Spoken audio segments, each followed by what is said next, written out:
wishing to know more about fishing, you don't need a book. Just come and see the Hook and the Cook. If you are looking to know more about cooking, you know where to look. Just come and see the Hook and the Cook. Scotty will hook 'em, and Paul he will cook 'em. They like to travel and learn new stuff. Come and see the Hook and the Cook. Today on The Hook and the Cook, we're on the hunt for something a little different and have begun the journey to Warrnambool on the Victorian western coastline. Surrounded by dairy farms and rugged beaches, Warrnambool is all about surf and turf. I'm so excited for this trip as I finally get the chance to travel along the Great Ocean Road and experience some of the incredible iconic locations I've read so much about. For me, the highlight is definitely Bells Beach. I wish I'd brought my board.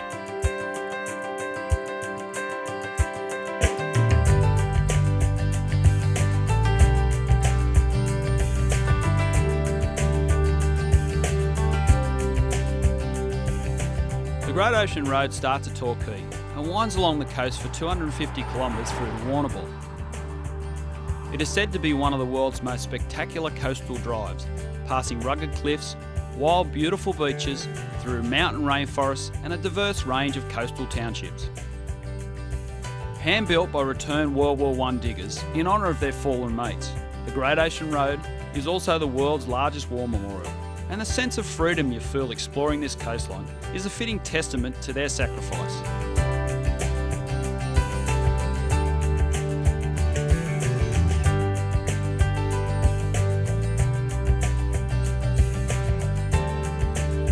There's so much to see and do along the Great Ocean Road, but it's getting late, so we check into the Allansford Hotel for the night.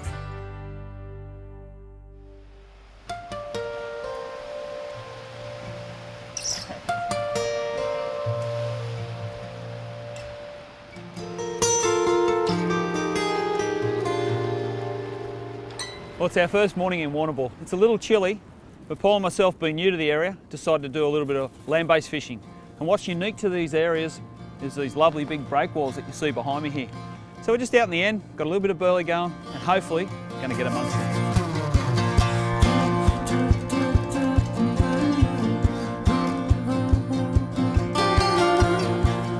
Here we go. Oh, little small valley. No, it's a little salmon. Small salmon. Are you sure that's a salmon? That's a juvenile salmon. Juvenile salmon. Yeah, the burley's working. There you go. Where's Mum and Dad? It's the smallest salmon I've ever seen. There you go.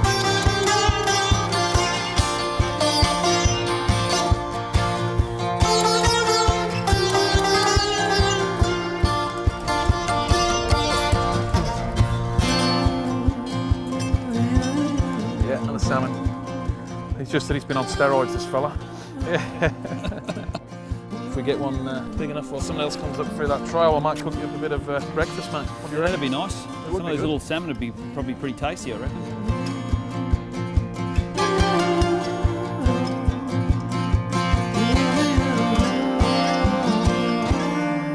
That's a little bit better, isn't it?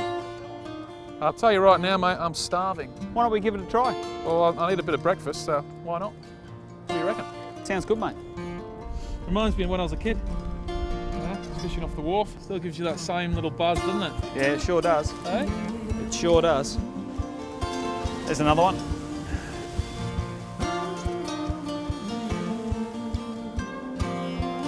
Oh, he's about the same size as your one, Paul.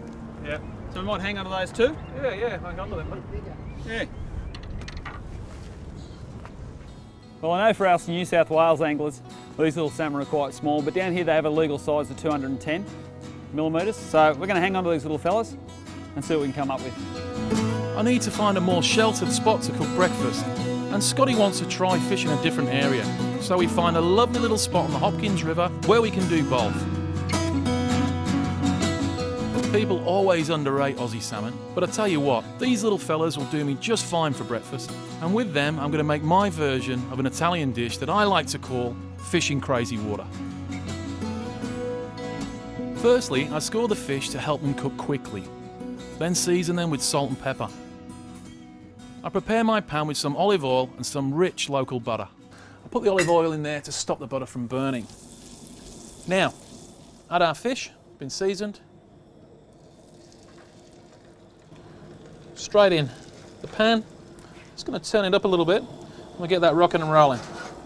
For this dish, I'm also using some beautiful olives, cherry tomatoes, basil, lemon juice, parsley and some capers. So I'll wait for my fish to cook on one side for around about 2 or 3 minutes. Then I carefully turn them over. And now I'm ready to add some of my ingredients for the sauce. I'm going to throw our lovely olives in there. Cherry tomatoes, give it a little bit of colour in there. Now then, our capers, a little bit of saltiness. Lemon juice. Now, here comes our fun bit. This is where the crazy water comes in. Whoa!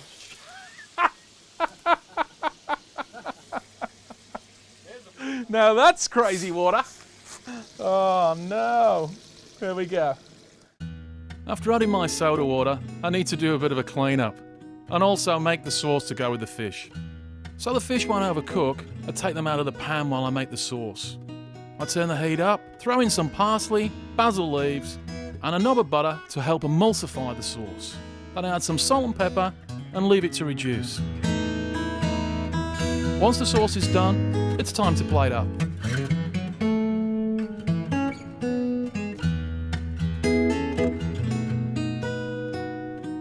Have a taste of that, mate. Here you go. I'll tell you what, it's amazing. It's so sweet for such a small fish, it's beautiful. We're heading out this morning with local commercial rock lobster fisherman Peter Sandy Sandow. Sandy has been catching the highly prized southern rock lobster out of these waters for most of his life, and we're excited to be spending the day with him.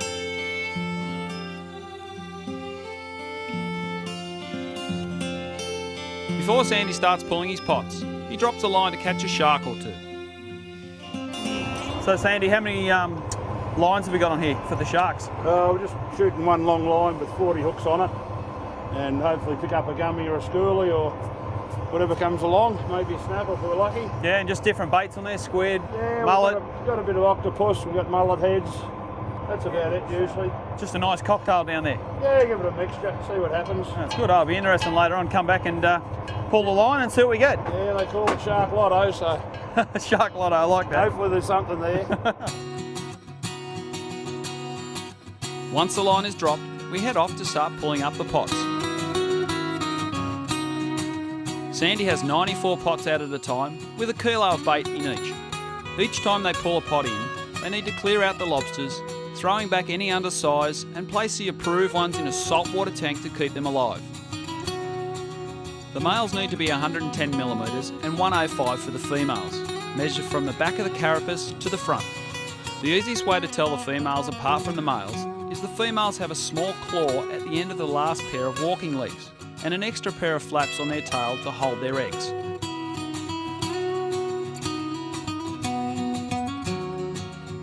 Once the pot is cleared, they rebait it and leave it set up to drop in later. So Sandy, we got a few lobsters. Tell me, how long does it take for a lobster to grow to full size? About 6.5 years to grow to full size. The scientists don't know a lot after that, but depending on the food availability, Right. of how much quicker they grow. But it's about 6.5 years from perilous stage up to the size lobster. Okay, Yeah. and they obviously get bigger than this fella? Yeah. Oh, they get up to, I think over in King Island and so forth, they get 8 to 10 kilo over there. We get the biggest crays we catch around here around 3.5, 3.7. And I noticed today we're letting the females go. We don't take the females after the end of the May or if they're in berry at all. They have the few months off. We just take the males from now. We won't take the females till the start of the season. Okay. Is there any particular way you should handle them? Well, They're quite preferably spiky, aren't they? Preferably so they can't get hold of you. A lot of us, with your gloves, you grab them on the back of the thing. They can't get hold of you that way, or you grab them by the horns, depending on how hard the shell is. Yep. But if he gets hold of you, Yeah, I had that one latched onto my listening. foot earlier. you're listening plain and how to grab things. Yeah, If they and- get a good hold of you. They've got some serious spikes under their tails there too. Oh yes, if they. So you wouldn't want to have your hand in there if it No, they'll rolled its tail. slice you open quite easily. We help the boys put the lobster pots back out. And if we work quickly, we might have time for a fish.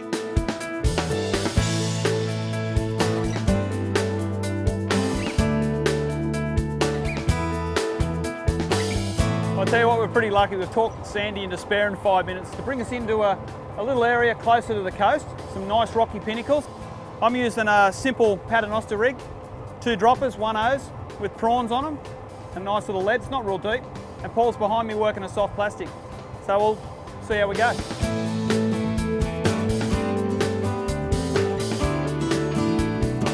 Fish on.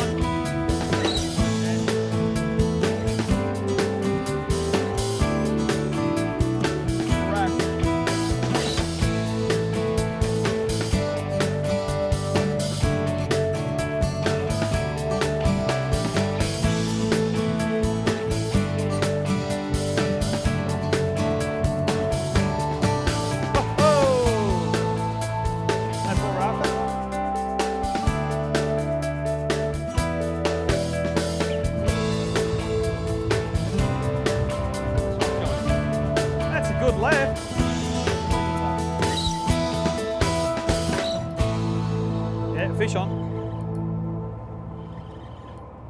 Another wrasse. My 3rd wrasse. It's a bit better, that one. Got some serious teeth in there. Well, back he goes. Well, our time is up, and although we only caught a few wrasse and a nice sized sweep, the adrenaline's still pumping. But now it's time to go back to work and go and check the shark line.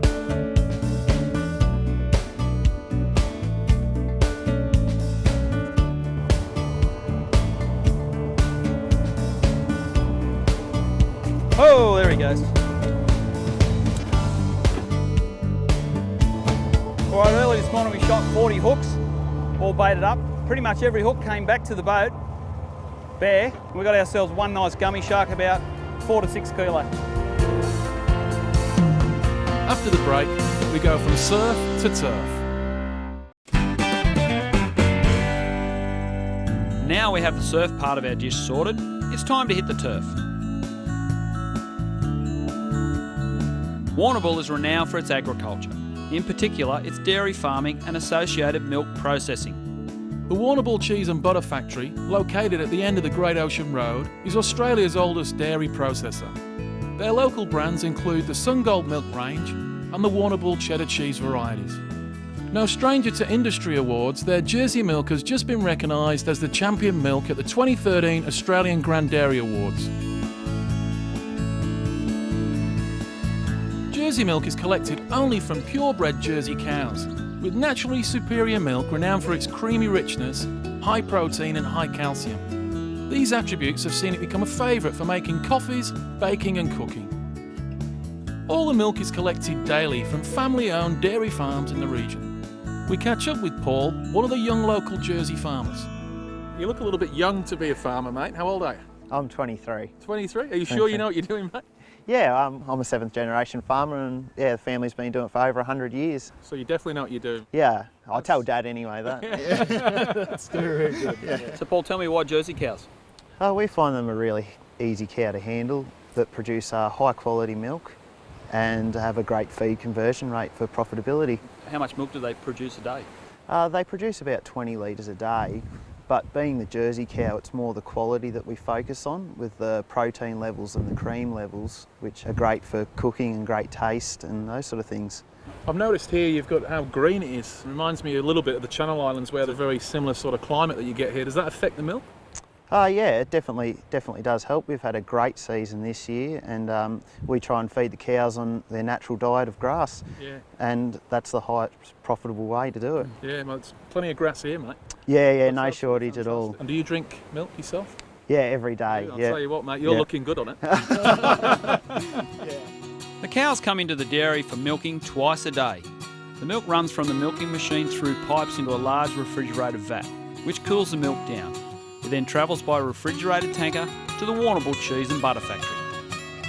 Anthony Best, the production manager, talks us through some of the processes. So Anthony, from milking a cow to me buying it off the shelf, how long? Normally from farm to the shelf it's 24 hours. Okay, it's pretty quick. It's a fairly quick process, yeah. Well, we get the milk directly from farm to the plant. Yep. From there, prior to unloading the tanker, we do several tests to make sure that the quality of the milk is going to meet our requirements. And we run it through our pasteuriser, where we preheat the milk to around 50 degrees Celsius. From there, it then goes through an homogenising process, which is there to help break down the fat so you don't get any separation on the milk in the bottle. Then basically take it from there to either one of our 2 packaging machines. So it's a full-on process, really. You don't just milk the cow and just throw it in the bottle. No. That would be easy if it was that simple. The packaged milk plant processes up to 120,000 litres of milk per day, with the whole cheese and butter factory churning through about 2.6 million litres a day for all their products, including their award-winning range of cheeses. After a factory tour, we spent some time exploring the produce at Cheese World. Owned and operated by Warrnambool Cheese and Butter, Cheese World offers visitors complimentary tastings of their local brand of cheese. And when it comes to free cheese, Paul just can't resist. Oh, is this the award-winning cheddar? This is the award-winning Warrnambool vintage. Wow, okay, can't wait to taste this. Thank you. Thanks.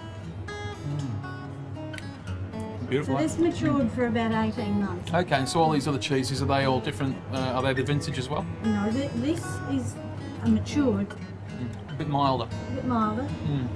It's interesting because it starts off the same. It's all made the same in the same machine. The older it gets, the stronger it gets, I The suppose. older it gets, the better it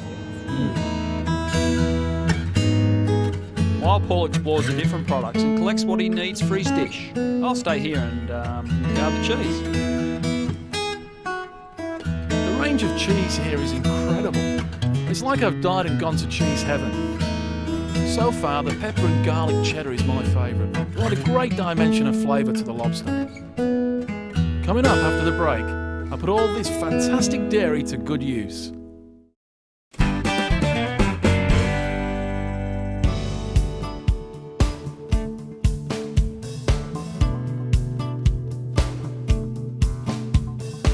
We're at the Elmsford Hotel today, and they've kindly let us use their kitchen. We've got some absolutely fantastic dairy produce. Also, we've got some lovely lobsters, and I'm going to show you a classic dish, Lobster Mornay. Now, what I've done with these lobsters around about an hour ago is I just popped them into the freezer. It renders them senseless, so when we put them into the boiling water, they're not going to feel anything. If we don't do that, and we just put them in the water while they're alive, they'll stress, and the meat becomes very, very tough. I put the lobsters into a large pot of salted boiling water, making sure they are completely submerged, and leave them to cook for 8 minutes. As a general rule, cook your lobsters 1 minute for every 100 grams. Now, while they're boiling away, I'm going to infuse my milk. We're going to make something called a bechamel. I stirred half an onion with some cloves, making sure to break off the ends. Then I add the studded onion to 1 litre of milk and turn the heat to low. Now, it's important that you bring the milk up to the boil very slowly, because the sugars in the milk can stick to the bottom, caramelise and burn. While that's coming up to temperature, let's check the lobster. My lobster's done now. It's been 8 minutes. I'm going to take these guys out. And they look absolutely fantastic. Look at the colour of them. Wow. Now, as these guys are cooling down, one of the local chefs from Warrnambool down at Proudfoot restaurant there gave me a little bit of a tip, which I had not seen before. So we just trim these off and trim these off here. That opens a little hole there, and they tend to have a lot of water in the heads when we cut them, and it becomes quite messy. So what we do is we hang them over the top of the pot, like so, and as you see, you'll get all the water from the heads all disappear into the pot, and we'll let it cool down like that. Once the milk has come to the boil, I take it off the heat and leave it for 10 to 15 minutes for the flavours to infuse. Then I put the lobsters to the side and start on the roux, which helps thicken our bechamel. Now I've got 100 grams here of butter, so we're going to need 100 grams of flour. Just going to melt this. This is going to be our thickening agent. Once the butter has melted, I turn down the temperature, add in 100 grams of flour and mix it together until it becomes a thick paste. Then, making sure the milk is still hot and the stunned onion is removed, I gradually incorporate the milk into the roux mixture bit by bit so the mixture doesn't get any lumps. Now we're going to need to cook this sauce out for at least 20 minutes, and it has to be cooked on a very, very low temperature. Otherwise you end up with a very floury flavour. So I keep incorporating some more milk until I get a nice, smooth, velvety consistency for the sauce. To enhance the flavour a bit, I add in a little cream and some grated nutmeg. So we're going to cook that out now for 20 minutes, occasionally giving it a bit of a stir. But now it's time to prepare our lobster. I cut the lobster in half, going down the centre of the breastplate. I remove the stomach and intestinal tract, trying not to put any part of the lobster flesh in the fresh water because it loses its flavour. Next we go back to the sauce. So our Mornay sauce is ready to make now. As you can see, our bechamel is all good, nice and smooth. While the bechamel is still hot, it's time to add our cheese. And we've got our lovely cheddar with our black pepper that's through there. The residual heat will actually melt that. Now, next thing that we're going to add is Romano. Romano is a little bit more bite. Beautiful. A little bit more bite than what we've got in the pecorino there. They're all from the Parmesan cheese family, and it's absolutely fantastic. Got a great flavour. I'm going to throw that in. It's a hard cheese, this one. Plenty of cheese goes in. I'm going to save a little bit for crusting the top. Now then, we've got our pecorino. This isn't matured for quite as long, so it's a little bit sweeter. We tend to use this a lot in my restaurant. Okay, this is going in there now. Not too much, but it is starting to really happen. Now I'm going to put a handful of parsley in here, fresh parsley. I then add a small amount of green peppercorn mustard that I picked up from the Warrnambool Cheese and Butter factory and stir it through my sauce. Okay, Mornay sauce done. We're going to move on to the lobster now. I carefully take the lobster meat out of the shell, trying to keep it all in one piece. I then put a little bit of Mornay sauce in the shell, cut the lobster up into bite-sized medallions and place it back in the shell on top of the sauce. Then I top the lobster with more sauce as well as some pecorino and parsley crumb. So there you have it, our lobster Mornay's done, ready to gratinate under the grill. Once the crumb is browned, I take the lobsters out from under the grill and plate them up for the locals to taste. There we go, guys, got an absolutely beautiful lobster Mornay there, so hopefully you'll enjoy it. Very nice.